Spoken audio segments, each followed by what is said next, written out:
tirelessly for each one of you, whether you supported me or not, because frankly there are just too many issues where it doesn't matter whether you're a Republican or a Democrat, liberal or conservative. Republican Ben Cline won the 6th District Congressional race against Democratic candidate Jennifer Lewis. Cline garnered 60% of the vote over Lewis's 40%. I caught up with the 25th House District Republican delegate Steve Landis. Landis was at the Preston Yancey Fire Station Precinct in Fishersville. I think from my perspective, Ben Cline's got the right experience. I've served with Ben in the House of Delegates. I think that legislative experience is important.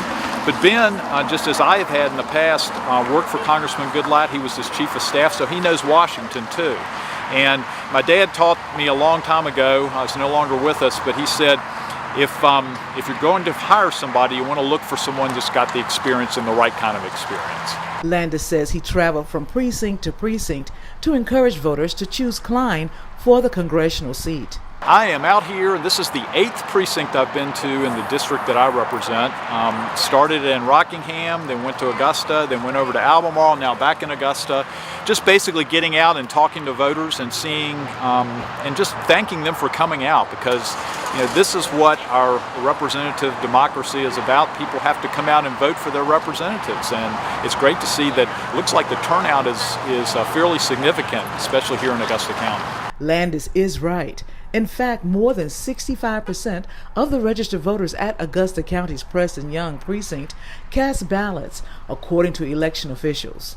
The Preston Yancey voting precinct became so crowded with voters, they caused a traffic jam on Highway 250. City of Stanton General Registrar Molly Goldsmith says more than 50% of the registered voters in Ward D cast ballots. It just means that more people have made a decision on who they want to represent them, so that that person or those people know, that they've got a good, significant number of people that have shown an interest and supported them over their opponent, in moving forward for their term of office. And hopefully the things they've been talking about are the things that people want to see implemented, whether they go to Washington or in the case when those of us that represent folks in Richmond. While the Republican delegate desire for Cline to win panned out, that was not the case for Republican candidate Corey Stewart, who was vying for a Senate seat against Democratic incumbent Tim Kaine. Corey's got good experience from the standpoint of local government in Virginia. I think he's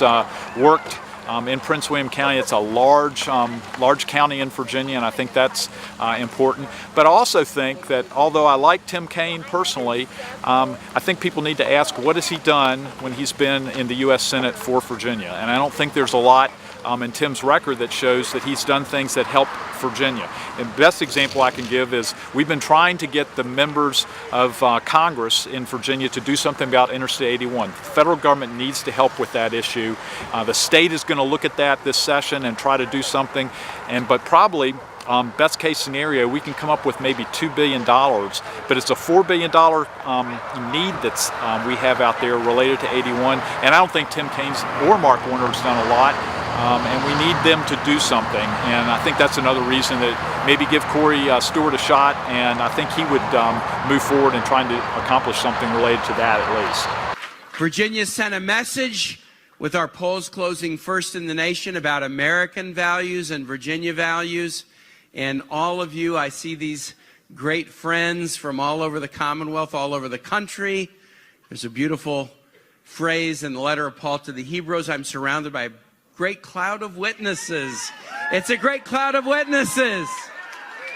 Witnesses to values that matter to all of us. What an amazing opportunity to stand before you. They called my race at 7 o'clock and 30 seconds. It was like a Mark Warner race. I'm a 2 a.m. guy. I mean, I'm not a 7 o'clock guy. Kaine beat out Stewart by receiving more than 56% of the votes. Stewart got 41%. That's according to the Virginia Department of Elections. Elaine Rackley for Breaking Through News.